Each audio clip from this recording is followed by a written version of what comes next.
Public health మరియు non public health minutes వెంటనే అమలు చేయాలని కోరుతూ రాష్ట్ర వ్యాప్తంగా నిరసన కార్యక్రమంలో భాగంగా జీవీఎంసీ గాంధీ విగ్రహం వద్ద మంగళవారం GVMC contract workers union CITU ఆధ్వర్యంలో నిరసన కార్యక్రమం చేపట్టారు. ఈ నిరసన కార్యక్రమంలో భాగంగా యూనియన్ గౌరవ అధ్యక్షుడు ఏ వెంకటరెడ్డి, అధ్యక్షుడు టి నౌకరాజు, ప్రధాన కార్యదర్శి ఉరుకుటి రాజులు కార్యక్రమాన్ని ఉద్దేశించి మాట్లాడారు. కరోనా సమయంలోని జీవీఎంసీ కాంట్రాక్ట్ వర్కర్స్ ఎంతో ఆపత్కర పరిస్థితుల్లో కూడా ఎంతో సేవలు చేశారని, అదేవిధంగా ప్రజల ఆరోగ్యం కోసం పనిచేసే పారిశుధ్య కార్మికులకు, నీటి సరఫరా ఇంజనీరింగ్ కార్మికులకు రాష్ట్ర బడ్జెట్లో 3,32,000 కోట్ల రూపాయలు బడ్జెట్లో వీరి వేతనాలను కేటాయించకపోవడం దురదృష్టకరమని అన్నారు. మున్సిపల్ కార్మికుల ఐక్యత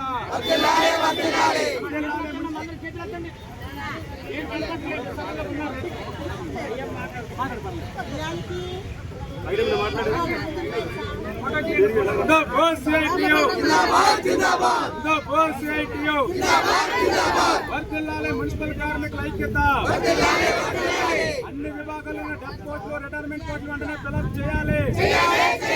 అన్ని విభాగాలను డెత్ పోస్టులు, రిటైర్మెంట్ పోస్టులు వెంటనే ఫిలప్ చేయాలి. రాష్ట్ర ప్రభుత్వం 12వ పిఆర్సీ వెంటనే విడుదల చేయాలి. రాష్ట్ర ప్రభుత్వం 12వ పిఆర్సీ వెంటనే విడుదల చేయాలి. నా పేరు T Naukaraju, GVMC contract workers union CITU అధ్యక్షులు. ఈ రోజు రాష్ట్ర ప్రభుత్వం రాష్ట్రంలో ఉన్న ఆఫ్ఘాస్ కార్మికులని, అలాగే మున్సిపల్ కార్మికులకి తీవ్రమైన అన్యాయం చేసింది. ఎందుకు అంటే అసెంబ్లీ ఏదైతే ఉందో అసెంబ్లీ సమావేశాల్లో మున్సిపల్ కార్మికులని, అలాగే ఆఫ్ఘాస్ లో ఉన్న ఎంప్లాయీస్ పెట్టే కార్మికులు ఎవరైతే ఉన్నారో వాళ్ళందరినీ కూడా పర్మనెంట్ చేసే దిశగా ఆలోచన చేస్తామని చెప్పి అంతకుముందు ఇదే టీడీపీ ప్రభుత్వం చెప్పడం అంటే కూడా జరిగింది. అంటే అప్పుడు అధికారం లేదు కాబట్టి పర్మనెంట్ చేస్తాము, లేకపోతే మిమ్మల్ని అందరినీ ఈరోజు జగన్మోహన్ రెడ్డి గారు అన్యాయం చేస్తారు కాబట్టి మేము వచ్చి న్యాయం చేస్తామని చెప్తాని 16 రోజులు కార్మికులందరూ సమ్మె చేస్తే వాళ్ళ దగ్గరికి ఇప్పుడున్న ఎవరైతే ఎమ్మెల్యేలు ఉన్నారో, ఎవరైతే మంత్రులుగా ఉన్నారో, లేదా ఎవరైతే ఈరోజు ఎంపీగా ఉన్నారో వాళ్ళందరూ కూడా వెళ్ళి మద్దతు ఇచ్చి మన ప్రభుత్వం వస్తే మీకు అతను న్యాయం చేస్తామన్నారు. మరి న్యాయం చేస్తామని చెప్పి మరి ఈ రోజు ఎందుకు మీరు న్యాయం చేయలేదనుకుంటున్నాం. రాత్రికి ₹1 ఆల్రెడీ పాలు రేటు పెరిగింది. మరి రేపు నుంచి మేము కూడా పాలు కొనుక్కోవాలంటే మాకు కూడా జీతాలు పెరగాలి. కానీ ఈరోజు జీతాలు పెరిగిన పరిస్థితి అయితే లేదు. మనం చూస్తూ ఉన్నాం. ఏదైతే కరోనా వచ్చిందో, కరోనా వచ్చినప్పుడు కార్మికులందరూ కూడా మున్సిపల్ కార్మికులు, పోలీసులు, అలాగే ఎవరైతే వైద్య సిబ్బంది ఉందో డాక్టర్లు, వీళ్ళు ముగ్గురు కలిపి ఏదైతే ఉన్న ప్రజలందరికీ కూడా సేవలు చేశారు కాబట్టి ప్రజలందరూ కూడా బతికొనడానికి ఒక అవకాశం దొరికింది. మరి కరోనా టైంలో వీళ్ళందరూ కూడా దేవుళ్ళు అన్నాం. అంటే దేవుళ్ళు అంటే వాళ్ళకి ఏదో ప్రసాదం పెట్టి దేవుళ్ళు తినరు కాబట్టి అలాగే మున్సిపల్ కార్మికులు కూడా చూద్దాం అనుకుంటున్నా. కాబట్టి ఇది సరైనది కాదని చెప్పి కూడా చెప్తున్నాం. మొన్న మన విజయవాడలో మునిపిటేరు వచ్చి మునిపిటేరు పొంగి మొత్తం విజయవాడ మొత్తం కూడా కొట్టిపోతుంది. మున్సిపల్ కార్మికులందరూ కూడా తీసుకెళ్లి నేను 10 రోజుల్లో ఆల్రెడీ విజయవాడ అంతా కూడా పాత ఎలాగైతే ఉందో అలా చేశానని చెప్పి మన రాష్ట్ర ప్రభుత్వం కూడా చెప్పింది. చేశాం 10 రోజుల్లో. అంటే 10 రోజులు ఎవరు చేశారు?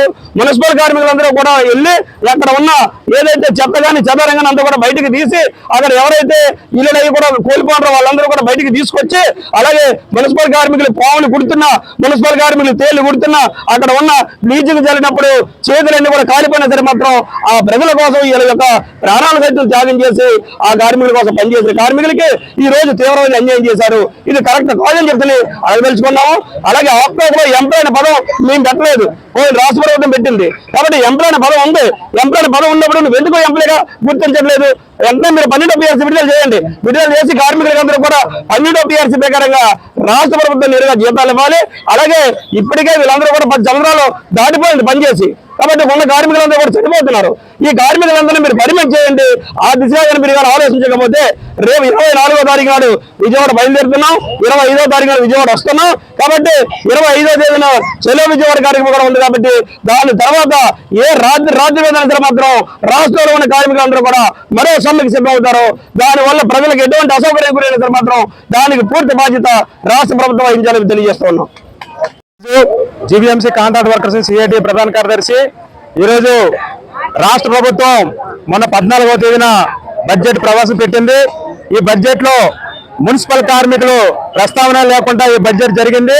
దీనికి మున్సిపల్ రాష్ట్ర కమిటీ పిలుపులో భాగంగా ఈరోజు రాష్ట్ర వ్యాప్తంగా మున్సిపాలిటీల దగ్గర నిరసన కార్యక్రమం చేస్తున్నాం. అలాగే ఇక రెండో విషయం ఏంటంటే ఏదైతే మీరు బడ్జెట్ లో కేటాయించి ప్రస్తావన లేదో ఇది చాలా అన్యాయం. మున్సిపల్ కార్మికులకి రాష్ట్ర ప్రభుత్వం తీవ్ర అన్యాయం చేసిందని చెప్పేసి మేము అడగదలుచుకున్నాం.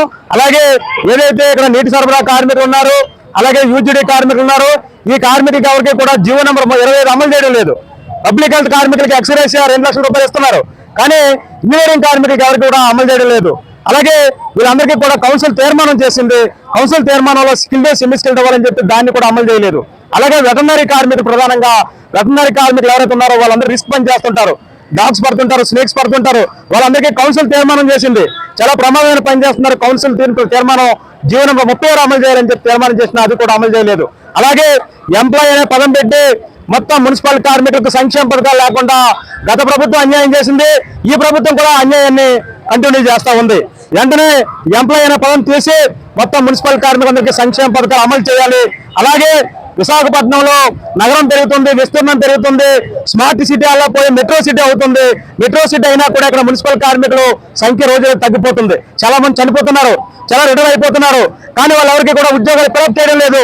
ఈ భారం అంతా కూడా ఉన్న కార్మికులపై పడుతుంది. వెంటనే డెత్ పోస్ట్ రిటైర్మెంట్లు ఫిలప్ చేయాలి. అలాగే 12వ PRC ఏదైతే ఉందో రాష్ట్ర ప్రభుత్వం వెంటనే విడుదల చేసి ఆ PRCని మొత్తం మున్సిపల్ కార్మికులందరికీ అమలు చేయాలని చెప్పేసి మేము నిరసన కార్యక్రమం చేస్తున్నాం. ఎప్పటికైనా రేపు 25వ తేదీన చలో విజయవాడ కార్యక్రమం చేస్తున్నాం.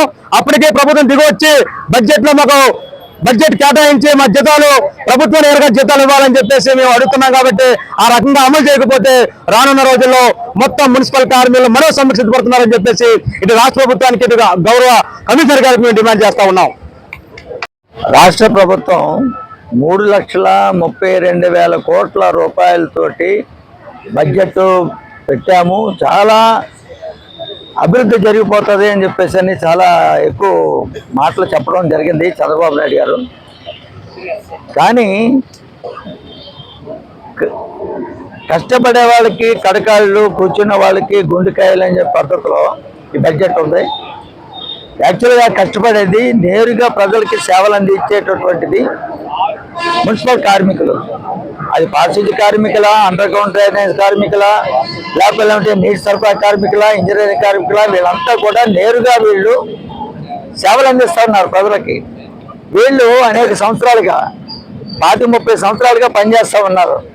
అది కూడా పర్మనెంట్ నేచర్ ఆఫ్ వర్క్. అది అంటే పర్మనెంట్ ఉద్యోగులు చేస్తున్న పనులనే అదే తరహా పనులు చేస్తున్నారు. కాబట్టి సుప్రీంకోర్టు తీర్పులో ఉన్నాయి సమాన వేతనం ఇవ్వాలని. అలాగే అనేక సంవత్సరాలుగా దోపిడీకి గురవుతున్నారు కాబట్టి వీళ్ళు పర్మిట్ చేయాలని చెప్తాని. అలాగే ఆర్టికల్ 21 కానీ 32B కానీ చెప్తా ఉన్నాయి. ఆ ప్రకారంగా మరి ఈ యొక్క రాజ్యాంగంలో చెప్పిన ఆర్టికల్స్ కానీ చట్టంలో చెప్పినటువంటి కాంట్రాక్ట్ లేబర్ యాక్ట్లో సెక్షన్ 10(1) ప్రకారంగా కాంట్రాక్ట్ విధానాన్ని రద్దు చేసి పర్మిట్ చేయాలని ఉంది. మరి వీళ్ళు చట్టాలు అమలు చేసేవాళ్ళ, రాజ్యాంగం అమలు చేసేవాళ్ళ, లేకపోతే దాన్ని ధిక్కరించే వాళ్ళ మాకు అర్థం కావట్లా. కాబట్టి కరోనా టైంలోనూ కూడా ఈ మొత్తం 55,000 మంది కార్మికులు కూడా ప్రతి ఇంటి దగ్గర కూడా రోగులు ఎవరైతే ఉన్నారో కరోనా రోగులు వాళ్ళ తాలూకు విసర్జితాలను అన్నీ కూడా క్లీన్ చేశారు. రోడ్లు, కాలువలు, మురికి కాలువలు, యూజీడీ కాలువలన్నీ కూడా క్లీన్ చేశారు. ప్రజలు ఆరోగ్యంగా ఉండడానికి తమ ఆరోగ్యాలు పణంగా పెట్టడం వల్ల కొంతమంది మున్సిపల్ కార్మికులు కూడా చనిపోవడం జరిగింది. అలాగే విజయవాడలో వరదలు వస్తే కొట్టుకుపోతే ప్రజలను రక్షించేది మొత్తం 123 మున్సిపాలిటీల నుంచి కార్మికులు, పారిశుద్ధ్య కార్మికులు, నీటి సరఫరా కార్మికులు వచ్చి ఆ సహాయ కార్యక్రమాలన్నీ కూడా 20 రోజుల పాటు చేశారు. మరి ఇంత సేవలు చేయించుకున్నటువంటి ప్రభుత్వం ఈ కార్మికులకు ఎందుకు ప్రభుత్వం నుంచి జీతాలు ఇవ్వదు? ఎందువల్లంటే ఈ యొక్క కార్మికులందరూ కూడా వీళ్ళకి ఇచ్చేటటువంటి జీతాలకి ఇప్పుడున్న దాని మీద కేవలం 50 కోట్ల రూపాయలు మాత్రం అదనంగా చెల్లించాల్సి ఉంటుంది. లేదు మొత్తం జీతాలే చెల్లించాలి, 30,000 రూపాయలు చెల్లించాలి అని అంటే పర్మనెంట్ ఉద్యోగికి చెల్లిస్తున్న జీతం చెల్లించాలనుకుంటే కేవలం 2,000 రూపాయలు 2,000 కోట్లు మాత్రమే ఖర్చు అవుతుంది. అంటే 3,32,000 కోట్లు. ఆ 2,000 కోట్ల రూపాయలు అన్నది మినహాయిస్తే ఈ కార్మికులందరూ కూడా ఎటువంటి సమ్మెలు కానీ నిరసన కానీ చేయడానికి అవకాశం ఉండదు. ఎందువల్లంటే ఈ కార్మికులందరూ కూడా ఆ రకంగా ప్రభుత్వం జీతాలు ఇచ్చేటట్టు ఇలా ఉంటే వాళ్ళు ప్రశాంతంగా ప్రజలకు ఇంకా మరిన్ని సేవలు ఇవ్వడానికి పనిచేస్తారని చెప్పేసి తెలియజేస్తున్నాం. అసెంబ్లీలో ఇప్పుడు జరుగుతున్నాయి కాబట్టి, బడ్జెట్ సమావేశాలు జరుగుతున్నాయి కాబట్టి చంద్రబాబు నాయుడు గారు, మంత్రులు, ఎమ్మెల్యేలు, ప్రతిపక్షంలో ఉన్నటువంటి ఎమ్మెల్యేలు, ఎమ్మెల్సీలు వీళ్ళందరూ కూడా దీన్ని అర్థం చేసుకోవాలని, పూర్తి అర్హత ఉన్నటువంటి ఈ యొక్క కార్మికులకి ప్రభుత్వమే జీతాలు చెల్లించాలని చెప్పేసి ప్రభుత్వ బడ్జెట్ నుంచే కేటాయించాలని చెప్పి మేము డిమాండ్ చేస్తున్నాం. Thank you.